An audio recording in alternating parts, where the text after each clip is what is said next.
Hey guys, Sandy here. Welcome back to the channel. Today's 30 Days of Sketches was created by Janet Fritz over at Galaxy Girl Creations. And as you can see, I am still on the kitchen counter. So here is the sketch. There is a light. There we go. It has 3 photos. I'm only going to be using 2. So let's see what I can do. All right, guys, so the video was done in California in my kitchen counter, and the voiceover is being done in Washington in my living room. So here we are. I went ahead and took this wavy paper from Vicky Bouton and tore the edge very similar to what's in the sketch. And then I have this teal paper that I pulled out that is from Close to My Heart, and I'm going to tear that one, again, very similar to what's in the sketch, and place it up here at the top.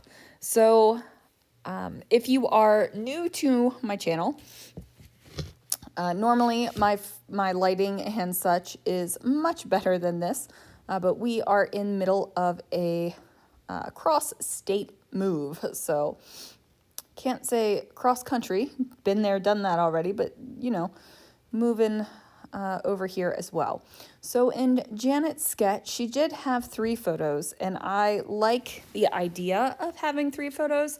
However, for the layout that I'm going to scrapbook right now, only 2 photos are really working for me. So this is a photo looking at the city of San Francisco from Alcatraz, and then there is a photo of a sign that says, "What is San Francisco going to look like in the year 2100. So I took a picture of the sign, and then I took a picture of the San Francisco city skyline, and then put them together because I figured that would make a great layout. So I am matting them on another shade of blue paper. And as you can see, it has camping stuff on the background. So this is more of a night sky kind of paper, which is also from Close to My Heart. Now, when I overlapped my photos here, I made sure that I did not overlap any of the actual city. I just overlapped the water right there, the bay. So wasn't concerned about that at all. So now I'm going to bring in that right-sided embellishment. And that right side embellishment looks to be the same kind of papers or whatever you used on the other parts of the sketch. So I'm going to go ahead and use some more torn papers. Now I decided to go with torn edges because I was scrapbooking on the kitchen counter, and that made it easier for me with the fact that I didn't have to find one of my big long rulers and cut things and all of that. So torn edges make it easy. Plus, I just really like the look of torn paper. So I've got that down there. And now I'm going to figure out how I am going to finish decorating this page. So I feel like I've got the basics of the page down. So now I'm going to bring in this fabric doily. It is a natural colored doily. So I'm going to go ahead and tuck them so that they kind of peek out from underneath of the photos. So I wasn't sure on this side if I wanted it to be more down just under the bottom photo or if I wanted it touching both photos like I did at the top. So now I'm pulling out the sticker book, and this sticker book is something that I got on clearance, and it is basically a label sticker book. And you guys know I am a fan of labels, and these just make great bits to layer with, to cluster with, to just create little decorative elements. So I'm flipping through just to see what I have. And then once I get a quick look at what is going on here, I am going to go ahead and actually pick some out. So I'm doing a mix of the blue ones, the green ones, and the gold ones. And what that is going to do is it's going to tie in the colors that I have already on the layout, which aren't many, but there are varying shades in that wave paper. And then the gold is going to give me that little pop, that little bit of pizzazz that I like to use on layouts. Now, I will tell you guys that I did not get any gold splatter on this layout, just because I wasn't exactly sure where the gold splatter was at the moment. But if I think about it, when this layout gets put away, I will probably add gold splatter to it. Only if I think about it, because, you know, sometimes I think, oh yeah, we can add that later, and I don't. You know, it's just like it's done and I'm good. So I'm going to layer up some more of those label stickers over here.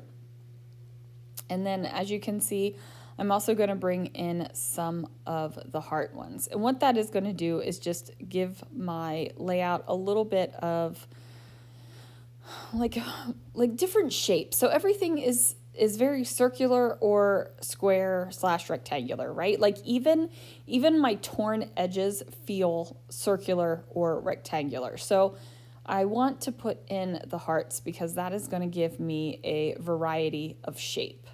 Now I'm going to pull out some heart stickers here.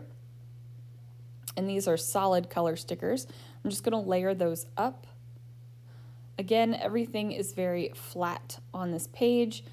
So I am going to add something to kind of give it a little bit of lift, right? Like I got the fabric doilies, but everything else is paper and flat because these label stickers are from a book, which is essentially meant for planning, right? Like planner stickers are super thin.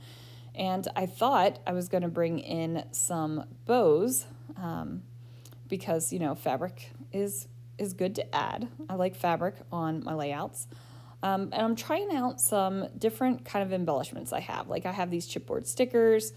I tried out the fabric bows. I do know that I want this word notes on the page because really it's notes about, you know, San Francisco waterfront. Like it's notes about that. So, and I also repeated the notes word up at the top, or I think it just says note, but I repeated that, so I wanted to keep going with it. Now, I also pulled out a Copic marker to color this word. This is like a chipboard kind of thing, and I thought I had put up the Copic marker so that you could actually read what number I used, just in case you wanted to know. I guess, yeah, I still put it up too fast. So I'm just going to color this in. There is no rhyme or reason to it. I am literally just making sure that this nice dark blue color gets on the top of the word so that the word can pop off of my layout. So again, don't know where any of my other adhesives are, so I've got the ATG and I put it down with that. I would have normally put this down with a liquid adhesive or my glue gun because I think it would stick a little bit better. And then I find some enamel dots and I'm going to sprinkle those around the page as well. And then that is going to give me my final little extra bit of goodness that isn't paper on this page. So thanks so much for watching, guys. Thanks for being patient with me while we move. Make sure you check out the 30 Days of Sketches playlist for all of the sketches that have been worked on and shared via YouTube. Thanks so much for watching, and I'll see you guys again real soon for another video.